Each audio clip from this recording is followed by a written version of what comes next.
Assalamualaikum warahmatullahi wabarakatuh. Innal hamdalillah nahmaduhu wa nasta'inuhu wa nastaghfiruh wa na'udzu billahi min shururi anfusina wa sayyiati a'malina man yahdihillahu fahuwal muhtadi wa man yudlil falan tajida lahu waliyyan mursyida. Asyhadu an la ilaha illallah wahdahu la syarika lah wa asyhadu anna Muhammadan 'abduhu wa rasuluhu alladzi la nabiyya ba'dah.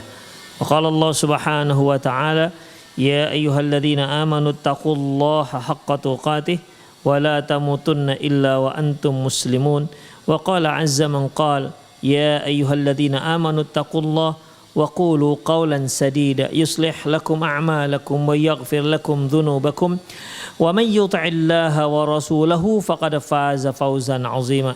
Ya ayyuhan nasu taqu rabbakumul ladzi khalaqakum min nafsin wahidah wa khalaqa minha zawjaha وبث منهما رجالا كثيرا ونساء واتقوا الله الذي تساءلون به والأرحام إن الله كان عليكم رقيبا.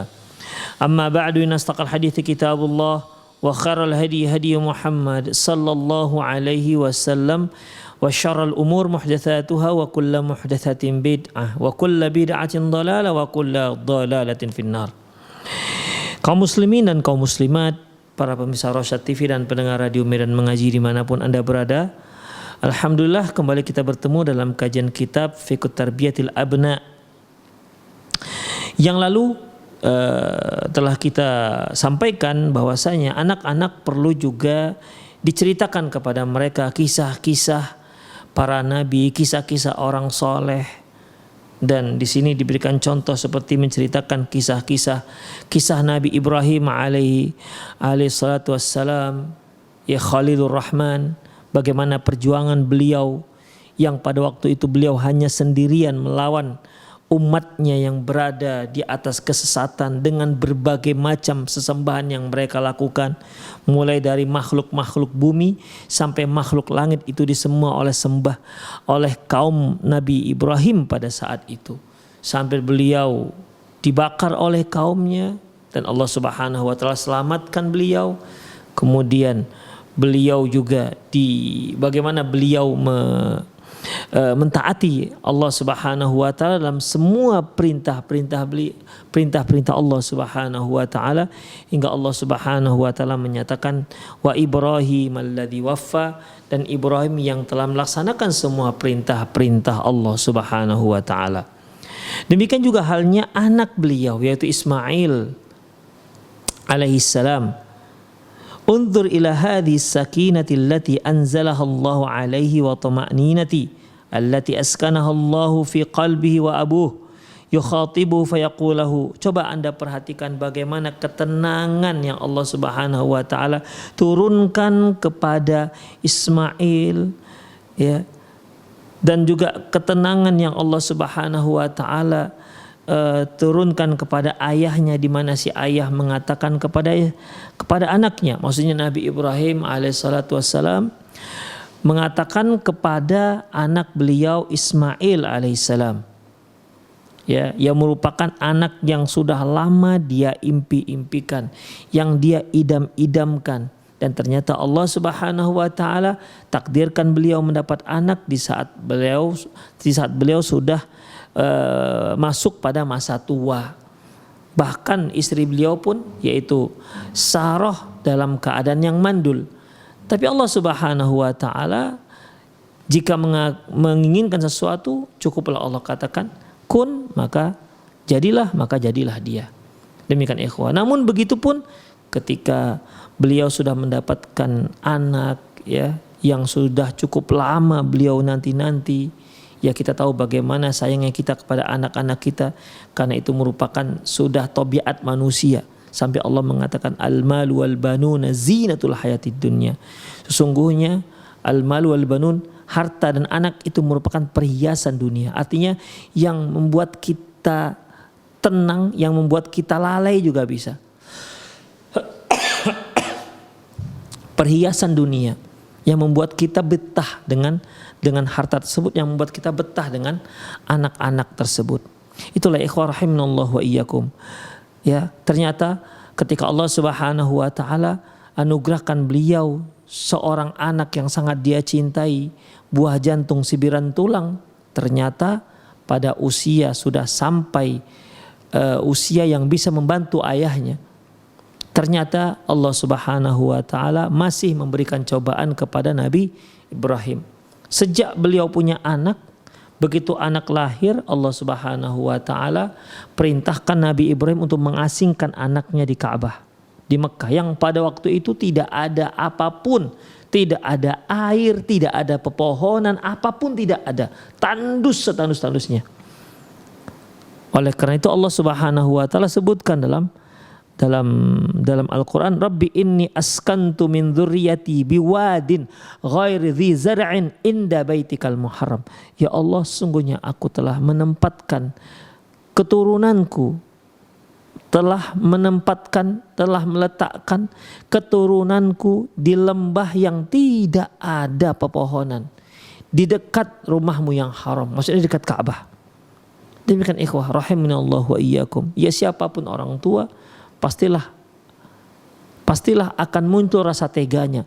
Tapi karena ini perintah Allah Subhanahu wa taala, wa Ibrahim alladzi waffa. Nabi Ibrahim alaihi salatu wassalam melaksanakan perintah Allah Subhanahu wa taala. Setelah mereka melewati ujian yang ini, ya, ternyata ada ujian berikutnya terkait dengan anak. Apa itu ikhwah? Yaitu Allah Subhanahu wa taala menyuruh Nabi Ibrahim untuk menyembelih anaknya. Nabi Ibrahim diperintahkan Allah Subhanahu wa taala untuk menyembelih anaknya. Itu anak satu-satunya. Ishak belum lahir. Falamma balagha ma'ahu sa'yah, ketika sudah sampailah Ismail pada usia dapat bekerja, membantu ayahnya. Dia mengatakan, ya bunayya inni ara fil manam. Wahai ananda, ayah melihat di dalam mimpi, anni adzbahuka. Ayah itu menyembelihmu. Fandur madza tara. Bagaimana pendapatmu? Itulah yang dikatakan Nabi Ibrahim alaihissalam kepada anak beliau Ismail alaihissalam. Beliau tidak melakukan sikap, tidak melaksanakan perintah ini dengan diktator, ikhwah. Padahal beliau tahu ini adalah perintah Allah Subhanahu wa taala. Perintah Allah Subhanahu wa taala, suka tidak suka, mau tidak mau harus dilaksanakan. Demikian. Namun begitu pun Nabi Ibrahim alaihissalam, ya, meminta pendapat anak beliau. Ya bunayya inni ara fil manami anni adzbahuka fanzur madza tara. Wahai ananda, ayah melihat tadi malam ayah menyembelihmu. Bagaimana pendapatmu? Ismail tahu kalau ayahnya seorang nabi. Ya. Ismail tahu kalau ayahnya seorang nabi dan rasul.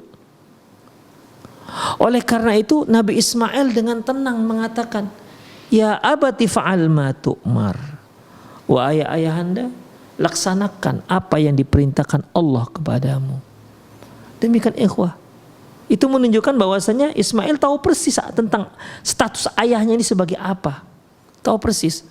Jadi kalau selain Nabi Ibrahim atau seperti kita tidak bisa kita katakan kepada anak kita, nak, tadi malam ayah bermimpi mau nyembelihmu, gimana nak?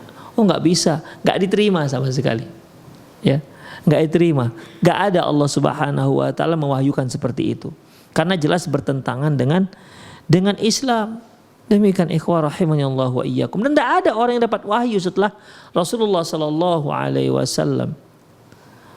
Ana khataman nabiyyin la nabiyya ba'di. Aku adalah penutup para nabi dan tidak ada nabi setelah aku. Artinya tidak ada seorang pun yang dapat wahyu lagi setelah Rasulullah sallallahu alaihi wasallam. Kalau ada yang mengatakan sesungguhnya aku menerima wahyu dari Allah ketika aku terjaga, ketahuilah dia orang sesat. Demikian ikhwah rahimanallahu wa iyyakum. Nabi Ismail alaihissalam tahu persis tentang ayahnya. Makanya dia tahu ini ucapan ayahnya, walaupun kata ayahnya, ucapan ayahnya dia melihat dalam mimpi. Nabi Ismail tahu bahwasanya seorang nabi dan rasul itu tidak mimpi begitu saja. Makanya ketika Nabi Ibrahim mengatakan, "Fanzur madza tara ya ananda," apa yang bagaimana menurutmu? Langsung Nabi Ismail alaihissalam mengatakan, ya qala ya abati fa'al ma tu'mar. Wahai ayahanda, laksanakan apa yang diperintahkan kepadamu. Masya Allah. Satajiduni insyaallah laminas sabirin. Engkau akan lihat wahai ayahanda, aku termasuk orang-orang yang sabar. Ayahnya sabar luar biasa. Ternyata dapat keturunan yang jatuhnya tidak jauh dari batangnya. Dengan keturunan yang sabarnya juga luar biasa. Bayangkan ikhwah, merelakan lehernya disembelih, gak pakai dibius, merelakan lehernya disembelih, merelakan lehernya digorok oleh ayahandanya. Karena apa? Karena meyakini ini adalah perintah Allah Subhanahu wa ta'ala. Dengan tenang Nabi Ismail mengatakan, wahai ayahanda, laksanakan. Ini perintah Allah Subhanahu wa ta'ala. Demikian ikhwah. Mungkin Anda masih ingat kajian kita kemarin di mana Hajar ketika ditinggal oleh Nabi Ibrahim bersama anaknya Ismail di Baitullah, kan ditinggal begitu saja dengan Ibrahim. Ibrahim gak ada ngomong. Dibawanya anak dan istrinya sampai dekat Ka'bah, ditinggalkannya begitu saja dan diletakkannya pada bakalan. Sudah, gak ada ngomong begitu, gak ada ngomong sedikit pun, gak ada bercengkerama. Memang ikhwah rahimanallahu wa iyyakum, mungkin begitu perintah Allah Subhanahu wa ta'ala, jangan diajak ngomong. Atau mungkin Nabi Ibrahim sengaja tidak bicara, karena kalau dia bicara, dia bakal tidak tega meninggalkan anak dan istrinya ya. Istri anak yang baru lahir ditinggalkan di lembah yang tidak ada sedikit pun makanan, tidak ada sedikit pun yang tidak tumbuh pepohonan, bahkan tidak ada air. Bisa saja dia nggak tega. Makanya ketika dia letakkan anak dan istrinya di sana, beliau pergi berjalan tanpa sedikit pun menoleh ke belakang. Dikejar oleh si Hajar. Ibrahim, kenapa kami ditinggalkan di sini? Ibrahim diam, ya Allah. Bergerak, berjalan, diam, tidak bicara sedikit pun. Sampai 3 kali Hajar bertanya, Ibrahim, kenapa kami ditinggal? Allahu Akbar. Itu pertanyaan menyayat hati, ikhwah. Ya. Mungkin kalau kita lah di posisi Nabi Ibrahim, gak sanggup kita lakukan, ikhwah. Gak sanggup. Udah nangis duluan, gak sanggup meninggalkan mereka. Nabi Ibrahim berusaha untuk kuat, tegar, tak menoleh. Mungkin karena dia menoleh, hatinya akan luluh. Tapi Hajar ini kan bukan bahasa kita Medan, bukan istri kaleng-kaleng. Ya, dia seorang istri dari suami Nabi dan Rasul Khalil Rahman, anak dari seorang anaknya lahir dari rahimnya seorang Nabi juga. Gak tanggung ini ibu ini. Setelah Hajar melihat bertanya 3 kali, Ibrahim, kenapa kami ditinggal? Dikejar lagi. Nabi Ibrahim diam saja melangkahkan kakinya, diam saja nggak menjawab. Ibrahim, kenapa kami ditinggalkan? Diam Nabi Ibrahim. Dikejar lagi oleh Hajar. Ibrahim, kenapa kami ditinggalkan? Setelah 3 kali Nabi Ibrahim ditanyakan seperti itu dan tidak ada jawabannya, taulah Hajar. Mulai dia faham. Karena dia tahu suaminya itu Rasul. Suaminya itu Nabi dan Rasul. Apa kata Hajar? Allahu amaraka biha. Apakah Allah yang telah menyuruhmu seperti ini? Nabi Ibrahim hanya mengangguk dan mengatakan, "Naam, iya." Lantas lanjutkan perjalanannya dengan tanpa menoleh sedikit pun. Hajar ketika mendengar jawaban naam dari Nabi Ibrahim, sudah cukup 3 huruf itu membuat hatinya tenang. Karena Ibrahim melakukan itu bukan karena benci kepada mereka, bukan dikarenakan apa-apa, tapi dikarenakan sedang melaksanakan perintah Allah Subhanahu wa ta'ala. Ketika Nabi Ibrahim mengatakan, "Na'am, ya ini perintah Allah." Apa kata Hajar? Idzal la yudayyi'an Allah. Kalau begitu Allah takkan mungkin menyia-nyiakan kami. Walaupun tempat tidak ada, tumbuhan sedikit pun tidak ada, air, bekal air, tidak ada mata air yang bisa diminum. Perbekalan yang dibawa paling untuk 2-3 hari akan habis. Allah tidak akan menyia-nyiakan kami. Gak akan mungkin Allah memerintahkan Ibrahim meletakkan di Masjidil Haram, di Baitullah, kemudian kami mati di sini, mati kelaparan, kehausan. Gak akan mungkin itu terjadi. Demikian yakinnya seorang ibu yang baru melahirkan seorang anak kecil.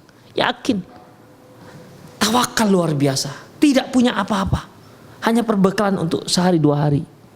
Demikian ikhwah rahimani Allah wa iyyakum, luar biasa. Ibu yang luar biasa. Ternyata anaknya juga begitu, la ilaha illallah Muhammad Rasulullah. Anaknya juga seperti itu. Ketika tahu ini perintah Allah, ya sudah. Qala ya abati fa'al ma tu'mar. Wahai ayahanda, laksanakan apa yang diperintahkan kepadamu. Masya Allah. Keluarga yang luar biasa ikhwah. Cobaan demi cobaan yang Allah Subhanahu wa taala berikan kepada keluarga ini dan mampu dilewatkan dengan tenang. Ya. Karena keimanan yang sangat tebal pada Allah Subhanahu wa taala. Satajiduni qala ya abati fa'al ma tu'mar. Wahai ayahanda, laksanakan apa yang diperintahkan kepadamu. Satajiduni insyaallah minas sabirin. Engkau akan lihat aku termasuk orang-orang yang sabar. Nabi Ibrahim alaihissalam, begitu banyak cobaan yang Allah berikan kepada beliau. Beliau lalui dengan tenang dan sabar. Ihtisab, berharap pahala dari Allah Subhanahu wa ta'ala. Dan memang para nabi dan rasul selalu mendapatkan ujian yang lebih dibandingkan orang biasa. Makanya Rasulullah pernah mengatakan inna asyaddan nasi bala'an al-anbiya. Sesungguhnya orang yang paling dahsyat, yang paling berat cobaannya adalah para nabi. Demikian ikhwah rahimani Allah wa iyyakum. Ya. Demikian Nabi Ibrahim berhasil melewati cobaan. Kemudian istri beliau Hajar berhasil melewati cobaan. Kemudian anak beliau, ya ilaha illallah, Nabi Ismail, ya, juga mendapatkan cobaan, berhasil dilewati dengan tenang dan dengan keyakinan mengharapkan pahala dari Allah Subhanahu wa taala. Innahul adab, ini merupakan adab.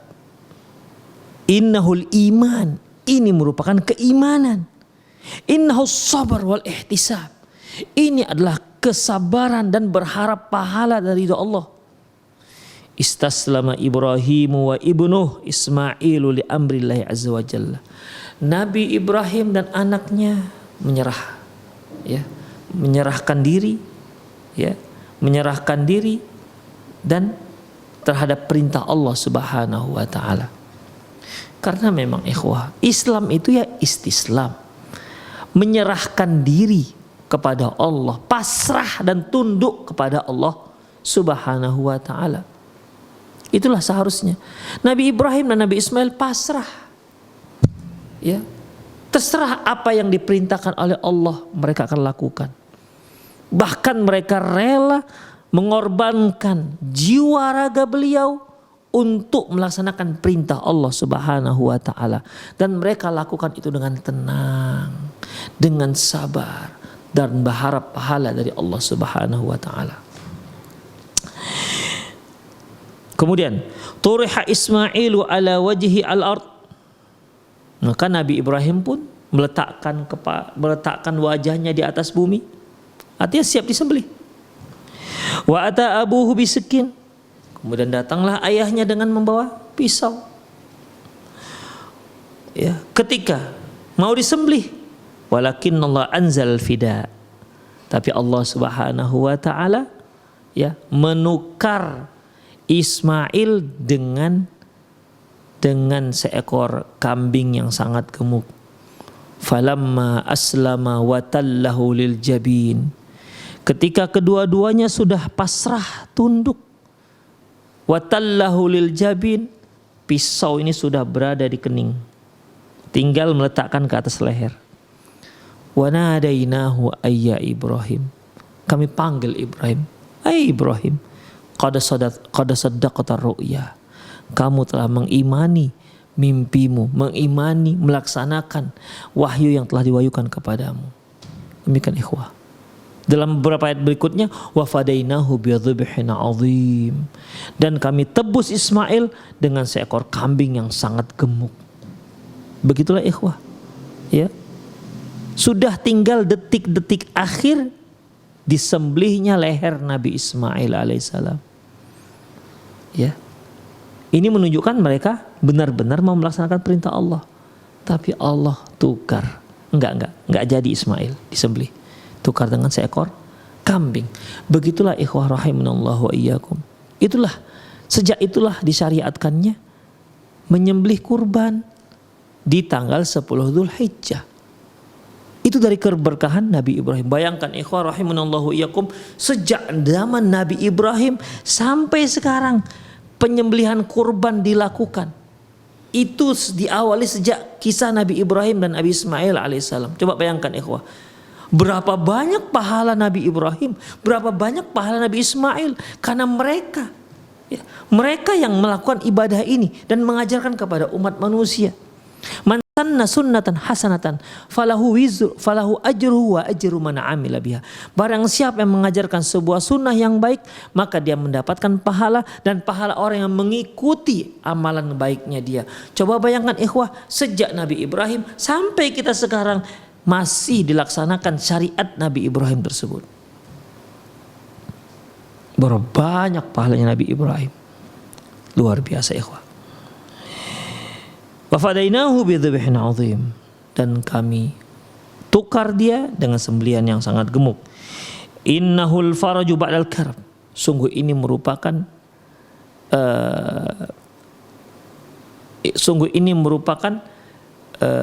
kesulitan yang sudah tersingkap. Artinya ini merupakan kemudahan setelah terjadi kesulitan.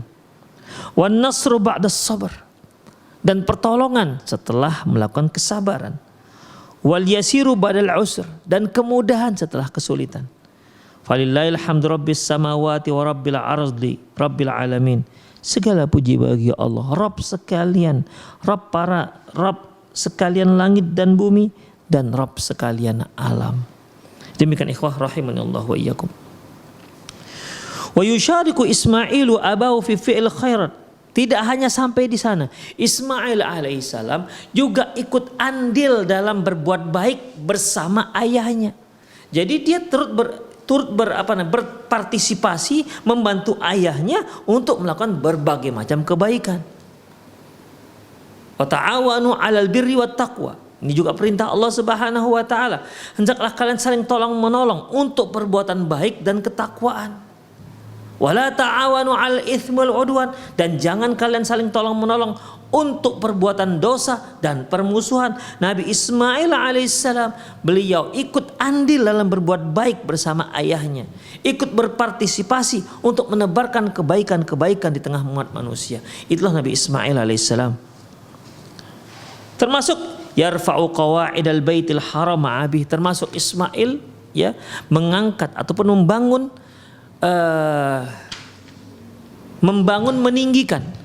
meninggikan kembali pondasi Baitullahil Ka'bah.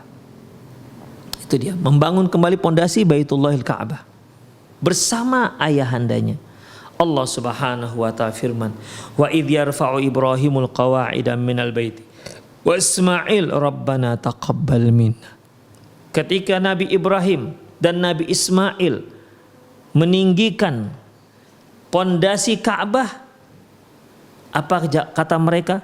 Rabbana taqabbal minna. Ya Allah, terimalah amalan kami. Innaka antas sami'ul alim. Sesungguhnya engkau maha mendengar lagi maha mengetahui. Ini doa Nabi Ibrahim alaihissalam ketika dia membangun Ka'bah. Demikian. Setiap kali Nabi Ibrahim meletakkan batu di Ka'bah, ya, meletakkan batu di atas batu. Jadi sudah ada pondasinya, kemudian ditinggikan. Maka diletakkanlah setiap batu yang beliau letakkan di Ka'bah untuk membangun Ka'bah, beliau selalu berdoa ini, mengucapkan doa ini, Rabbana taqabbal minna, Rabbana taqabbal minna. Jadi kalau ada 200 batu, beliau mengucapkan Rabbana taqabbal minna, Rabbana taqabbal minna. Setiap batu yang beliau letakkan, beliau ucapkan Rabbana taqabbal minna. Demikian ikhwah. Seorang ulama besar ikhwah yang bernama Wuhaib Al-Ward, apa katanya ketika membaca ayat ini? Apa kata beliau? Ya Khalilur Rahman, duhai Khalilur Rahman, bana baitur Rahman. Mereka membangun rumah Ar-Rahman, rumah Allah. Bi amri Rahman, dengan perintah Allah, perintah Rahman. Wa huwa yakhafu alla yataqabbala minhu Rahman, dan beliau khawatir Allah Subhanahu wa taala tidak menerima amalannya. Ar-Rahman tidak menerima amalannya, Allah tidak menerima amalannya. Bayangkan ikhwah, dia adalah seorang Khalilur Rahman, kekasih Allah. Yang dia bangun juga Ka'bah, bukan rumahnya sendiri, rumah Ka'bah. Kemudian yang perintahkan siapa? Yang perintahkan Allah. Kemudian dia sendiri yang khawatir, jangan-jangan amalnya tak diterima. Demikian ikhwah. Jadi kekhawatiran ini membuat dia hati-hati dalam beramal dan mengucapkan doa setiap kali meletakkan batu Ka'bah. Begitulah ikhwah. Jadi Wuhaib ketika membaca ayat ini, dia nangis tersudu-sudu. Gimana? Dia adalah Khalil Rahman, Nabi Ibrahim Khalil Rahman, yang dibangun adalah Ka'bah, rumah Allah, perintahnya perintah dari Allah. Kemudian dia takut amal nggak terima oleh Allah. Terus kalau beliau seperti ini, kita gimana? Orang sekali Nabi Ibrahim khawatir amalannya tak diterima, gimana dengan kita? Padahal Allah Subhanahu wa taala mengatakan innama yataqabbalullahu minal muttaqin. Sesungguhnya Allah hanya menerima ibadah dari orang-orang yang bertakwa saja. Kalau enggak takwa ditolak oleh Allah Subhanahu wa taala. Demikian ikhwah rahimanallahu wa iyyakum. Makanya Nabi Ibrahim alaihissalam sangat ibadahnya itu luar biasa. Kenapa? Khawatir tidak diterima oleh Allah Subhanahu wa taala. Makanya ikhwah, kalau ada seorang beribadah ataupun berbuat dan dia khawatir perbuatannya itu tidak diterima oleh Allah, dia khawatir kalau amalan solehnya itu tak diterima oleh Allah, tentu dia akan melakukan ibadah tersebut dengan sangat sungguh-sungguh, ya, dengan sangat sungguh-sungguh. Demikian ikhwah rahimanallahu wa iyyakum. Itulah dia, ya. Bahkan ikhwah perhatikan tidak hanya sampai di sana doa beliau. Tidak hanya ya Allah taqabbal minna, ya Allah terimalah amalan kami. Tidak hanya sampai di situ, tapi Rabbana waj'alna muslimaini laka wa min dzurriyyatina ummatan muslimatan lak. Ya Allah, ya Tuhan kami, jadikanlah kami dua orang hambamu muslimaini laka, yaitu dua orang hambamu yang berserah diri kepada kamu, yang menyerahkan dirinya bulat-bulat kepada urusanmu ya Allah, kepada engkau ya Allah. Jadikanlah kami orang-orang yang ikhlas beribadah hanya untukmu, tidak menginginkan hal-hal yang lain. Jadikanlah saya dan anak saya, itu Ismail, waja'alna muslimaini laka, ya Allah jadikanlah kami orang yang berserah diri kepada kalian, kepada engkau ya Allah. Orang-orang yang menyerahkan dirinya bulat-bulat kepada engkau, terserah kepada engkau mau diperintah apa. Itulah Nabi Ismail dan Nabi Ibrahim alaihissalam berdoa. Kemudian apa lagi ikhwah? Wa min dzurriyyatina ummatan muslimatan lak, dan demikian juga anak keturunan kami ya Allah, jadikanlah mereka umat yang menyerahkan diri kepadamu. Luar biasa. Makanya Nabi Ibrahim alaihissalam, banyak para nabi berasal dari keturunan Nabi Ibrahim alaihissalam. Nabi Ibrahim punya dua orang istri. Yang satu Sarah, yang satu Hajar. Pertama yang hamil yaitu Hajar dan melahirkan. Namun tak berapa lama kemudian Allah Subhanahu wa taala suruh Hajar untuk diungsikan di Ka'bah. Tak berapa lama kemudian Sarah juga hamil dan melahirkan. Sarah juga hamil dan melahirkan anaknya Ishak. Nabi Ishak ini ikhwah melahirkan seorang nabi juga, namanya Yakub. Nabi Yakub melahirkan seorang nabi juga, namanya Yusuf. Demikian ikhwah. Ya. Jadi dari keturunan Ishak ini, dari situlah asal muasal orang-orang Yahudi. Dari situlah asal muasal orang Yahudi. Makanya nabi-nabi yang berasal dari Bani Israel itu dari keturunan Nabi Ibrahim alaihissalam, Nabi Zakaria, Yahya, Isa, Musa. Ini semua dari Bani Israel. Apa yang dikatakan Bani Israel? Bani artinya anak-anak. Israel apa itu? Israel adalah nama lain daripada Yakub. Begitulah ikhwah rahimani Allah wa iyyakum. Ya. Jadi dalam masalah ini Nabi Ibrahim alaihissalam bukan hanya mendoakan dirinya dan anaknya yang ikut berpartisipasi untuk membuat Ka'bah, tapi beliau juga tak lupa mendoakan seluruh keturunan-keturunan beliau. Rabbana waj'alna muslimaini laka wa min dzurriyyatina ummatan muslimatan lak. Kemudian wa arina manasikana wa tub alaina. Ya Allah, tunjukkan kepada kami manasikana. Manasikana ini ikhwah, tunjukkan kepada kami bagaimana cara kami melaksanakan haji. Bisa juga artinya tunjukkan kepada kami bagaimana agama ini. Karena manasik itu ikhwah bisa juga menunjukkan agama itu sendiri. Ya Allah, tunjukkan kepada kami bagaimana cara kami mengamalkan agama ini. Ada juga yang mengartikan wa arina manasikana, tunjukkanlah kepada kami manasikana, yaitu ibadah-ibadah dan juga sembelihan-sembelihan. Demikian ikhwah rahimani Allah wa iyyakum. Jadi dalam masalah ini tentunya ya tunjukkan kepada kami agama kami, ajarkan kepada kami agama kami. Wa tub alaina, dan terimalah taubat kami. Innaka antat tawwabur rahim, sesungguhnya engkau maha penerima taubat dan maha penyayang. Demikian ikhwah. Hakadha yusyarikul waladu abahu fi fi'il khairat wa yas'alullah al-qabul. Demikianlah seorang anak itu ikut serta dalam ayahnya untuk berbuat sebuah kebaikan. Yas'alullah al-qabul, dan memohon kepada Allah agar amalan mereka diterima oleh Allah Subhanahu wa taala. Itulah kisah Nabi Ismail alaihissalam yang sangat singkat, ya. Dan dalam Al-Qur'an ada sekitar 12 kali nama Ismail itu disebut-sebut dalam Al-Qur'an. Di antaranya yang juga cukup masyhur di surat Maryam. Wadhkur fil kitabi Ismail innahu kana siddiqan nabiyya. Ingatlah tentang Ismail dalam kitab itu, ingatlah dalam kitab tentang kisah Ismail, innahu kana siddiqan nabiyya. Sesungguhnya Ismail itu seorang yang jujur, nabiyya, dan juga seorang nabi.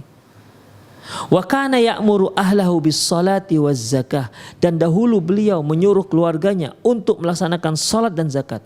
Wa kana 'inda rabbih mardiyya, dan sesungguhnya Nabi Yusuf itu telah mendapatkan keridhaan dari Allah Subhanahu wa taala.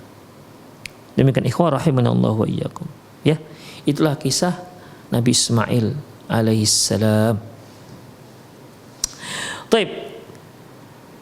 Berikutnya di buku ini disebutkan wa hadza siddiq Yusuf alaihissalam. Demikian juga seorang yang jujur, yaitu Nabi Yusuf alaihissalam. Nala awfar hadzin wa 'azamin nasibi min hadisi Rasulullah sab'atun yudhilluhumullahu fi dhilli yauma la dhilla illa dhilluh. Di mana Nabi Yusuf alaihissalam telah mendapatkan pahala yang banyak sebagaimana yang Rasulullah sallallahu alaihi wasallam sebutkan dalam sebuah hadis sahih. Sab'atun, ada 7 orang, yudhilluhumullah, Allah akan memberikan naungan untuk dia fi yauma la dhilla illa dhilluh, pada hari yang tidak ada naungan selain naungan Allah Subhanahu wa taala. Ada 7 orang. Ini khusus untuk 7 orang ini aja yang Allah akan beri dia naungan, tidak diberikan kepada yang lain. Dan naungan itu hanya milik Allah Subhanahu wa taala. Yang pertama Rasulullah katakan imamul adil, seorang imam yang adil, ya. Kemudian ikhwah, yang kedua yaitu rajulun qalbuhu muta'alliqun fil masjid, seorang laki-laki yang hatinya selalu terkait dengan masjid, ya. terkait dengan masjid. Dia selalu rindu dengan masjid. Kalau dia sudah pulang, azan berkumandang, dia datang lagi ke masjid. Rajulun qalbuhu muta'alliqun bil masjid. Seorang laki-laki yang hatinya senantiasa terkait dengan masjid. Demikian juga ikhwah rahimanallahu wa iyyakum, yang ketiga itu syab nasya'a fi ibadati rabbih. Seorang pemuda yang tumbuh besar dalam mentaati Allah dan beribadah kepada Allah Subhanahu wa taala. Ada berapa itu? Pertama, imam yang adil, kemudian seorang laki-laki yang senantiasa terkait hatinya dengan masjid. Yang ketiga yaitu seorang laki-laki, seorang pemuda yang tumbuh dalam beribadah kepada Allah Subhanahu wa taala. Yang keempat yaitu rajulani yatahabba fillah, dua orang yang saling mencintai karena Allah. Ini nomor 4 nih, dua orang yang saling mencintai karena Allah. Ijtama alaihi waftaraqa alaihi, dia akan berkumpul dikarenakan Allah dan mereka akan berpisah juga karena Allah Subhanahu wa taala. Demikian ikhwah rahimanallahu wa iyyakum. Itu yang keempat. Yang kelima yaitu rajulun talabathu imra'atan dzata mansabin wal jamalin faqala inni akhafullah. Yang kelima yaitu seorang pemuda di mana seorang wanita yang sangat cantik jelita dan dia seorang yang memiliki kehormatan di negerinya memanggil dia, mengajak dia untuk berbuat mesum, tetapi dia mengatakan inni akhafullah, aku takut kepada Allah Subhanahu wa taala. Yang kelima. Yang keenam yaitu rajulun yunfiqu malahu hatta la ya'lamu shimaluhu ma anfaqa yaminuhu. Yaitu seorang yang bersedekah hingga saking rahasianya sedekahnya ini, hingga tangan kirinya pun tak tahu apa yang disedekahkan oleh tangan kanannya. Yang terakhir ikhwah yaitu rajulun dzakarallaha khalian, seorang laki-laki yang dimana dia mengingat Allah dalam kesendiriannya, afadat ainah, dan air matanya pun berlinang. Inilah 7 orang yang Allah Subhanahu wa taala menyebutkan yudhilluhumullah, Allah akan memberi dia naungan fi yaumil la dhilla illa dhillu, di hari yang tidak ada naungan selain naungan Allah Subhanahu wa taala. Demikian ikhwah rahimanallahu wa iyyakum. Dan Nabi Yusuf terdapat kriteria dia terdapat di salah satu daripada 7 perkara ini, yaitu rajulun talabathu imra'atun dzata mansabin wa jamalin, seorang laki-laki yang diajak untuk berbuat mesum oleh seorang wanita yang memiliki kecantikan yang luar biasa dan memiliki kehormatan di negerinya. Jadi Zulaikha itu ikhwah, ya. Zulaikha itu seorang wanita yang sudah dikenal, sangat terkenal kecantikannya sekota Mesir. Demikian, terkenal luar biasa. Wanita inilah yang mengajak Nabi Yusuf untuk melakukan perbuatan mesum. Ya. Demikian, dia punya uang, ya, dia punya harta, dia punya jabatan, dia punya kehormatan. Tapi Nabi Yusuf mengatakan, inni akhafullah, sungguhnya aku takut kepada Allah Subhanahu wa taala. Demikian ikhwah rahimani Allah wa iyyakum. Kalau dalam surat Yusuf sendiri disebutkan warawadathu allati huwa fi baitiha an nafsihi wa ghallaqatil abwaba wa qalat haytalak. Dan mulailah Zulaikha merayu Yusuf, ya. Merayu Yusuf untuk dirinya sendiri. Wa ghallaqatil abwab, dan pintu-pintu pun sudah dikunci. Siapa yang kunci? Zulaikha sendiri yang kunci. Dalam Al-Quran enggak disebutkan wa ghalaqatil abwab, enggak, wa ghalaqatil abwab, tidak. Wa ghalaqatil bab, enggak. Tapi wa ghalaqatil. Dan pintu-pintu pun sudah dikunci. Artinya untuk masuk ke ruangan Zulaikha itu harus melalui beberapa pintu, dan semua pintu-pintu itu sudah dikunci. Kemudian waqalat haytalak, kata Zulaikha, haytalak Yusuf, ayo mari sini. Demikian ikhwah. Apa kata Nabi Yusuf? Qala ma'adzallah, innahu rabbi ahsana mathwaya, innahu la yuflihudz zalimun. Aku berlindung kepada Allah Subhanahu wa taala dari perbuatan ini. Suami Anda adalah Tuanku, dia telah banyak berbuat baik kepadaku. Sesungguhnya tidak akan pernah berhasil, tidak akan pernah tenang, tidak akan pernah sukses orang-orang yang berbuat zalim. Demikian ikhwah rahimanallahu wa iyyakum. Ya, kita nggak bisa bayangkan seandainya lah kita pada posisi Nabi Yusuf, mungkin ada bisikan yang mengatakan, mana ada buaya menolak bangkai, kan begitu. Ini jarang-jarang ini terjadi. Toh kita ditawarinya, dia yang nawari. Demikian.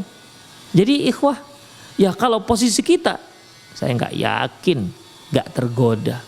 99% tergoda.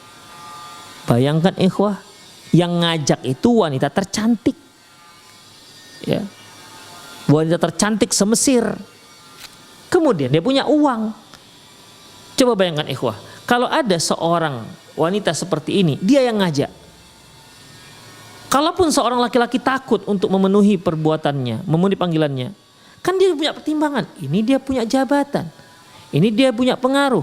Kalau seandainya nanti aku tidak memenuhi permintaannya, bisa saja dia memfitnahku, bisa saja dia nanti akan menjebloskan aku dan menghukumku dengan persaksian yang dia buat-buat. Namanya dia yang perempuan, kan bisa saja dikatakan bahwasanya dia yang digagahi ataupun dia yang diperkosa misalnya, dia yang dirayu misalnya, kan bisa saja seperti itu. Demikian ikhwah rahimanallahu wa iyyakum. Tapi Nabi Yusuf sama sekali nggak mikir ke sana. Pokoknya ini adalah perbuatan mesum yang diharamkan oleh Allah Subhanahu wa taala. Apalagi dia adalah istri dari seorang yang sudah banyak berbuat baik kepada Nabi Yusuf alaihissalam. Makanya qala ma'adzallah, innahu rabbi ahsana maswaya, innahu la yuflihudz zalimun. Demikian ikhwah rahimanallahu wa iyyakum. Itulah Nabi Yusuf alaihissalam. Falahu min kulli faqratin fi hadzal hadis a'zamu nasibun wa a'zamu dzalika wa ajalluhu ma'ahu annahu da'atuhu imra'atun dzata mansabin wa jamalin famtana'a wa aba ma'a mutaradatiha lahu fi baitiha wa ighlaqu al-abwab. Di mana Nabi Yusuf alaihissalam mendapatkan pahala yang luar biasa dalam masalah ini. Karena si wanita itu seorang wanita yang memiliki jabatan yang tinggi, memiliki kehormatan, kecantikan, dia yang mengajak. Dia yang mengajak. Ternyata Nabi Yusuf alaihissalam tidak mau menerima ajakannya. Padahal ya, kalau dia nggak mau, dia mikir nih, kalau saya nggak mau nanti saya diusir. Betul. Setelah itu Nabi Nabi Yusuf alaihissalam dipenjara oleh ibu angkatnya sendiri. Wa ighlaqu al-abwab, dan juga mengunci pintunya. Jadi ketika wanita ini mengajak Nabi Yusuf alaihissalam, dia yang mengajaknya dari rumahnya, demikian, untuk masuk ke ruangannya, dan dia juga yang mengunci. Fahaqqan innahu afifun muta'affif. Benar bahwa Nabi Yusuf adalah seorang yang terjaga, ya, seorang yang terhormat dan terjaga. Wa ba'idun min hanna'i waz zina wal ghadar wal fawahish. Beliau jauh dari perbuatan jahat, zina, pengingkaran terhadap janji, dan pelakuan perbuatan dosa. Wassalawatullah wassalamu alaih, selawat dan salam terhadap beliau. Falyu'allam al-abna qissatahu, hendaklah anak-anak diceritakan kisah ini pada mereka. Ceritakan kisah ini kepada mereka. Wa yudzakiru bi siratihi salawatullah rabbi wassalamu alaih, dan mengingatkan bagaimana sejarah Nabi Yusuf alaihissalam. Demikian ikhwah rahimani Allah wa iyyakum. Ya, jadi ceritakanlah kisah-kisah seperti ini kepada anak-anak kita. Jangan dikisahkan cerita yang enggak jelas, cerita-cerita dongeng, ya. Cerita-cerita, ya, apalagi cerita dongeng seperti Kancil, apalagi cerita superhero yang enggak jelas, itu tujuannya apa. Demikian ikhwah, ya, yang enggak masuk akal juga itu superhero. Demikian ikhwah, banyak lagi yang bisa kita bicarakan, yang bisa diambil sebagai pelajaran oleh anak-anak kita. Demikian ikhwah, sehingga dia akan menjadikan salah seorang itu menjadi idolanya dan ikutannya. Ya, coba bayangkan kalau seandainya idola itu diambil dari artis, apa yang terjadi? Makanya ketika kita ceritakan hal ini, harapannya agar orang-orang soleh, para nabi ini menjadi idola si anak, menjadi panutan untuk si anak. Demikian ikhwah rahimahullah wa iyyakum. Ya, demikian itu saja aku qauli hadza wastaghfirullah li wa lakum wa lisal muslimin innahu wal ghafurur rahim. Bagi para pemirsa yang ingin bertanya, para pemirsa boleh bertanya langsung melalui via telepon atau juga melalui via chat atau juga langsung ke nomor saya ini di 0895 6113 27778. Assalamualaikum warahmatullahi wabarakatuh. Ustaz, lebih utama mana, akikah atau memenuhi kebutuhan sehari-hari? Sedangkan rezeki kami hanya cukup untuk kebutuhan sehari-hari. Ikhwah rahimanallah wa iyyakum, semua ibadah yang terkait dengan biaya dan dana itu terkait dengan kemampuan. Zakat harta misalnya, zakatul fitr misalnya, itu semua terkait dengan kemampuan. Apabila tidak mampu, maka tidak ada yang namanya hukum. Sama seperti si penanya ini, jika memang dia tidak mampu, maka dia tidak diwajibkan untuk melakukan kekah anaknya. Demikian. Ya karena alasannya di sini uang yang didapati sehari-hari hanya cukup untuk kebutuhan belanja. Udah, berarti Anda tidak wajib. Ya, berarti Anda tidak wajib untuk mengakikahkan anak Anda. Anda termasuk orang yang tidak sanggup.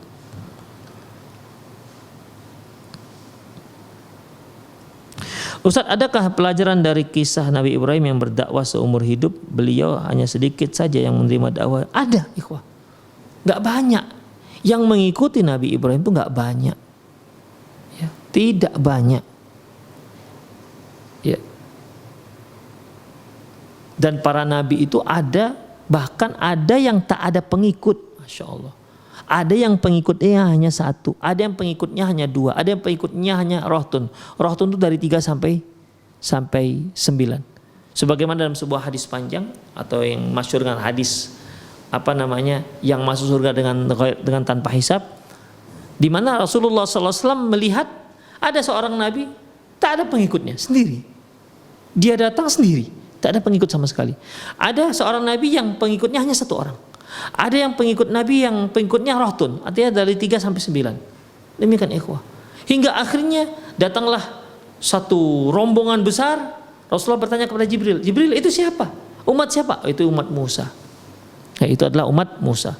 Telah lewat, muncullah rombongan jauh lebih besar, ikhwah. Kemudian Rasulullah bertanya, Jibril itu siapa? Jibril mengatakan, itu adalah umatmu ya Muhammad. Terus yang di depan tuh, yang paling depan itu adalah umatmu, yaitu sab'un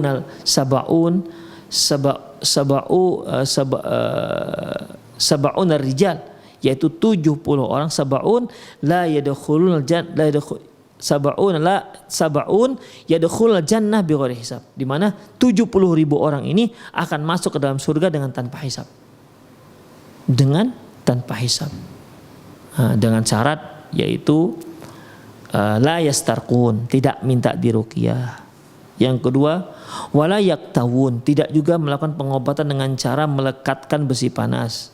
Kemudian wa ala rabbihim yatawakkalun, dan dia bertawakal kepada Allah Subhanahu wa taala. Demikian, Allahu a'lam bissawab. Jadi memang kisah Nabi Ibrahim pengikutnya sangat sedikit. Assalamualaikum Ustaz, saya Ibu Imas dari Bandung. Maaf saya menanya, anak saya laki-laki dah kerja, sudah berkeluarga. Pas kemarin ada yang tidak cocok di tempat kerjanya. Qadarullah keluar kerjanya atas keputusan sendiri dan atas izin saya dan suami. Ternyata kerjaan yang sekarang lebih capek Ustaz. Mendingan kemarin, sudah berlangsung 1 bulan. Tapi hati saya sampai sekarang sangat menyesal sekali sudah mengizinkan anak saya keluar dari kerjaan yang pertama. Mohon Ustaz kasih pencerahan supaya tidak kepikiran terus masalah tersebut. Sekarang saya juga masih sakit mikirkan masalah tersebut. Syukran. Ikhwah rahimanallah wa iyyakum. Ada satu hal yang harus kita lakukan sebelum kita memberikan keputusan. Apa itu? salat istikharah. Yaitu istikharah, mohon kepada Allah Subhanahu wa taala, mohon pilihan dari Allah Subhanahu wa taala. Ya. Di mana Rasulullah sallallahu alaihi wasallam mengatakan barang siapa yang salat 2 rakaat, man shalla raka'ataini ghairil fardhah. Barang siapa yang salat 2 rakaat yang bukan wajib, summa yaqul, kemudian dia mengatakan Allahumma inni astakhiruka bi'ilmik wa astaqdiruka biqudratik wa as'aluka min fadlikal azim innaka taqdiru wa la aqdiru wa ta'lamu wa la a'lamu wa annaka anta 'allamul ghuyub, dan seterusnya. Sudah? Kalau dia sudah lakukan ini, maka dia harus banyak tawakal. Misalnya ini, antara tadinya dia itu keluar kerja ataukah enggak. Itu dua pilihan. Setelah dipertimbangkan matang-matang, maka dipilihlah dia harus keluar dari kerjaannya. Udah, itu pilihannya itu. Maka sebelum dia keluar, salat istikharah 2 rakaat dan ucapkan doa.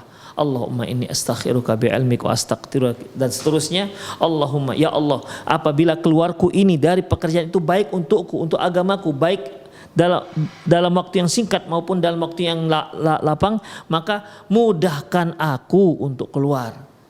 Wa in kunta ta'lamu anna hadza syarrun li, kalau engkau tahu bahwasanya keluarnya aku dari kerjaan itu buruk untukku, untuk agamaku, untuk kehidupanku, baik dekat maupun lambat, maka fasrifu anni wasrifni anhu, jauhkan dia dariku dan jauhkan aku dari dia. Kemudian summa qdur liya khairan minhu, kemudian takdirkan untukku dengan yang lebih baik daripada itu. Summa barik fihi, dan berkahilah aku. Demikian ikhwah. Itu merupakan aturan, kode etik kita dalam memilih sesuatu. Pilih dulu salah satu dari pilihan tersebut dengan berdasarkan pertimbangan yang tenang. Ya, jangan tergesa-gesa, karena al-ijlatu minasyaiton, tergesa-gesa itu termasuk perbuatan setan. Makanya banyak orang yang tergesa-gesa itu akhirnya menyesal. Ya, akhirnya menyesal. Jadi setelah dipilih salah satunya, baru sholat 2 rakaat dan berdoa dan masukkan itu ke dalam doa istikharah. Demikian ikhwah rahimanallahu wa iyyakum. Setelah itu apapun yang terjadi, setelah itu dia akan dapat pekerjaan lebih berat, enggak apa. Karena ketika Allah mudahkan dia untuk keluar, berarti dia akan bekerja di tempat lain yang mungkin lebih berat, itu lebih baik untuk dia. Al khair khiratullah. Yang baik itu adalah pilihan Allah Subhanahu wa taala. Jadi ibu yang telah memilih ini, ya sudah. Karena Allah Subhanahu wa taala juga sudah memudahkannya, maka itu pasti banyak hikmahnya. Ya. Terkadang hikmah itu kita tidak tahu. Maka banyak-banyaklah bertawakal kepada Allah Subhanahu wa taala dan banyak-banyak mohon kemudahan dari Allah Subhanahu wa taala. Demikian ikhwah, jangan menyesal, jangan berlarut-larut dalam penyesalan, karena ini sudah diputuskan. Karena yang rugi adalah diri kita sendiri. Demikian ikhwah, ya, demikian ibu ya. Jadi al khair khiratullah. Yang terbaik adalah pilihan Allah Subhanahu wa taala. Dan ini sudah terjadi, berarti ini sudah takdir Allah Subhanahu wa taala, maka tinggal giliran kita bisa ridha, berupaya untuk ridha, berupaya untuk menerima apa yang telah Allah Subhanahu wa taala tetapkan kepada kita. Insyaallah itulah yang terbaik. Ya, itulah yang terbaik. Mungkin hikmahnya kita nggak tahu sekarang, kita nggak tahu beberapa tahun yang akan datang. Baru kita tahu apa hikmahnya, kenapa Allah Subhanahu wa taala mudahkan anak kita untuk keluar dari pekerjaan yang dianggap lebih enak ketimbang pekerjaan yang sekarang. Allahu a'lam bissawab. Jadi harus ridha dan harus berharap pahala dari Allah Subhanahu wa taala. Ingat, al khair khiratullah. Yang terbaik adalah pilihan Allah Subhanahu wa taala. Assalamualaikum Ustaz. Pak Ustaz, saya mau tanya, apakah 9 wali songo itu ada? Allahu a'lam bishawab. Setahu saya ada, tapi saya nggak pernah meneliti. Ya, tapi saya nggak pernah meneliti. Tapi ada Ustaz kita, Ustaz Zainal Abidin. Ya, beliau ada meneliti tentang wali songo. Demikian ikhwah. Coba cari bukunya. Saya nggak pernah meneliti, tapi sepertinya sih ada ya. Ya, demikian, karena sudah sangat terkenal dengan wali songo. 10 wali mereka yang menyebarkan Islam di Indonesia. Allahu a'lam bishawab. Assalamualaikum Ustaz, ketika adzan sudah selesai berkumandang, masih bisakah kita salat tahiyatul masjid atau cukup salat sunat rawatib? Ikhwah rahimanallahu wa iyyakum. Perhatikan, ibadah itu ada 2 jenis. ibadah maksud bidzatihi, ibadah yang memang kita diperintahkan untuk melaksanakan ibadah itu. Ada juga ibadah al-maqsud bi ghairi dzatiha, yaitu ibadah yang bukan zatnya yang dimaksud. Seperti begini ikhwah. Seperti kita diperintahkan untuk sholat zuhur, itulah yang kita lakukan, sholat zuhur. Nggak bisa diganti-ganti ini dengan yang lain. Kita diperintahkan Allah Subhanahu wa Ta'ala untuk puasa Ramadan. Udah puasa Ramadan namanya, nggak bisa diganti-ganti. Ini namanya al-maqsudu bidzatiha. Dilaksanakan memang tujuannya ya untuk ibadah yang sudah ditunjuk itu. Demikian ikhwah. Zakat nggak bisa diganti. Ya harus berzakat. Namun ada di sana ibadah yang al-maqsud bi ghairi dzatiha. Tujuannya bukan ibadah itu, tapi yang penting dia sudah laksanakan. Seperti ikhwah, salat tahiyatul masjid. Salat tahiyatul masjid, Rasulullah sallallahu alaihi wasallam mengatakan, "Idza dakhala ahadukumul masjid fala yajlis hatta yarka' raka'atain." Apabila kalian masuk masjid, janganlah dia duduk sampai dia salat 2 rakaat. Jadi yang penting ketika dia masuk masjid, sebelum duduk dia salat 2 rakaat. Jadi kalau dia azan sudah berkumandang, Anda masuk masjid, jadi sebelum Anda duduk, Anda sholat dulu 2 rakaat. Walaupun yang 2 rakaat ini adalah sholat sunnah qabla zuhur qabliyah, maka sudah termasuk itu di dalamnya sholat tahiyat masjid. Demikian ikhwah. Ya. Kecuali kalau Anda masuk sebelum adzan, tidak ada sholat sebelum adzan. Tidak ada sholat sunnah sebelum adzan ketika masuk masjid. Jadi bagaimana? Kita boleh sholat tahiyul masjid karena nggak ada sholat yang lain. Tapi kalau ada sholat yang lain, kita masuk setelah adzan berkumandang, maka kita cukup melaksanakan sholat rawatib qobliyah, dan itu sudah mewakili daripada hadis Rasulullah tadi. Yang penting dia tidak duduk sebelum sholat 2 rakaat. Demikian juga ikhwah rahimanallahu iyyakum, Rasulullah Shallallahu Alaihi Wasallam mensunahkan puasa di hari Kamis. Ya, puasa di hari Kamis. Ketika ditanya kenapa puasa di hari Kamis, beliau katakan bahwasanya dikarenakan pada hari Kamis itulah amalan-amalan kebaikan diangkat kepada Allah, dan aku suka di saat amalan diangkat aku dalam keadaan berpuasa. Jadi ikhwah, ketika di hari Kamis itu diangkat amalan kebaikan kita, jadi disunahkan apa? Silakan berpuasa, puasa apa saja. Mungkin Anda pas hari Kamis Anda melaksanakan puasa ganti. Yang penting ketika amalan hari Kamis ini diangkat amalan, Anda sedang berpuasa. Itulah ikhwah. Sudah cukup sebagai pengganti daripada puasa Kamis. Atau Anda puasa apa? Puasa Nabi Daud misalnya, pas hari Kamis sudah cukup. Yang penting Anda puasa di hari Kamis. Yang penting Anda berpuasa sunnah di hari Kamis. Ataupun kalau ada puasa wajibnya silahkan laksanakan. Yang penting Anda berpuasa di hari Kamis, yaitu di saat diangkatnya amalan kebaikan. Itu ikhwah. Itu namanya al-maqsud bi ghairi dzatiha. Demikian. Tapi kalau sholat zuhur, apa bisa diganti yang lain? Yang penting Anda sholat apa saja ketika zuhur, kan nggak bisa, ya, tidak bisa. Sholat subuh misalnya, kan nggak bisa kita katakan, udah, yang penting ketika sholat subuh terserah mau sholat apa saja, yang penting 2 rakaat, itu sudah terjangkup dalam sholat subuh. Kan nggak bisa, harus niatnya sholat subuh, nggak boleh yang lain. Nah, demikian ikhwah, rahimani Allah wa iyyakum. Ya, semoga bisa dipahami.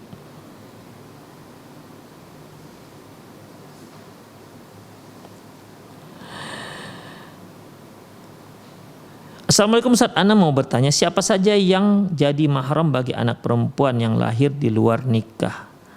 Anak ini sempat minum ASI dari ibu angkatnya. Baik. Untuk anak perempuan yang lahir di luar nikah, maka yang jadi mahramnya adalah keluarga ibunya saja. Seperti anak kandung ibunya tersebut, ya mungkin dari ayah yang lain atau dari yang mana, begitu ya, anak kandung ibu tersebut, berarti adiknya lah walaupun lain ayah, atau abangnya walaupun lain ayah misalnya. Kemudian paman bibi dari pihak ayah, dari pihak ibu, bukan dari pihak ayah, dan seterusnya ke atas, nenek, kakek dan seterusnya. Adapun dari pihak ayah biologis, ayah nggak sah ini ikhwah, ya, mahramnya hanya ada pada ayah. Itu pun semi mahram. Ya. Semi mahram di sini bagaimana ikhwah? Hanya sekedar mahram, artinya dia tidak boleh menikah dengan ayah biologisnya itu. Tapi ayah tersebut juga tidak bisa jadi wali bagi si anak perempuan ini. Demikian ikhwah. Dan tidak bisa juga untuk menemani si anak perempuan ini untuk pergi safar. Demikian. Adapun dia sempat minum air susu dari ibu angkatnya, maka ada beberapa hal yang penting untuk kita perhatikan. Dia sempat minum air susu, air ASI ibu angkatnya. Berapa kalikah dia minum? Syarat seorang menjadi mahram dikarenakan minum air susu seorang wanita yaitu 5 kali kenyang. 5 kali. Jadi dia minum susu, kenyang, dah pas. Nanti lapar lagi, minum lagi sampai 5 kali. Ya. Kalau sudah 5 kali, maka Rasulullah katakan yuhramu minar radha'ah ma yuhramu minan nasab. Diharamkan dikarenakan sesusuan sama seperti diharamkannya karena nasab. Artinya ketika dia sudah diberi susu diminumkan air susu, minum ASI oleh ibu angkatnya, maka suami daripada ibu angkatnya ini mahram dia. Dia jadi suami ibu susuannya ini menjadi ayah susuan. Ayah susuan mahram. Kalau ibu ini punya anak-anak, maka anak-anak ibu yang menyusui dia ini menjadi saudara sesusuan, mahram. Kemudian si ibu ini punya punya adik atau kakak, maka mereka ini menjadi paman dan bibi sesusuan. Demikian ikhwah rahimanallahu iyyakum.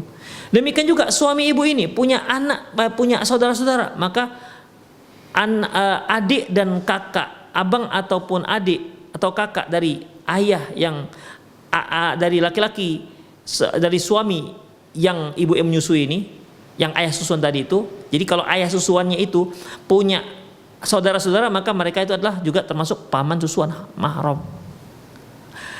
Ayah dan ibu susuan ini punya orang tua, maka mereka itu menjadi kakek susuan, nenek susuan dan seterusnya. Ya, yuhramu minan radha'ah ma yuhramu minan nasab, bahwasanya diharamkan dikarenakan menyusui itu sama seperti diharamkannya dikarenakan nasab, tapi hanya yang disusui. Adapun adik dari si A, misalnya si Muhammad disusui oleh Zainab, maka kalau Muhammad ini punya adik dari ibunya, maka enggak, hanya si Muhammad. Demikian ikhwah rahimani Allah wa iyyakum. Sepertinya itu saja kajian kita ya. Demikian, semoga bermanfaat. Aku qouli hadza wa astaghfirullah li wa lakum wal muslimin innahu wal ghafurur rahim. Subhanakallahumma wa bihamdik asyhadu an la ilaha illa anta astaghfiruka wa atubu ilaihi wa sallallahu ala nabiyyina Muhammad wa ala alihi wa ashabihi ajma'in wa akhiru da'wana alhamdulillahirabbil alamin. Assalamualaikum warahmatullahi wabarakatuh.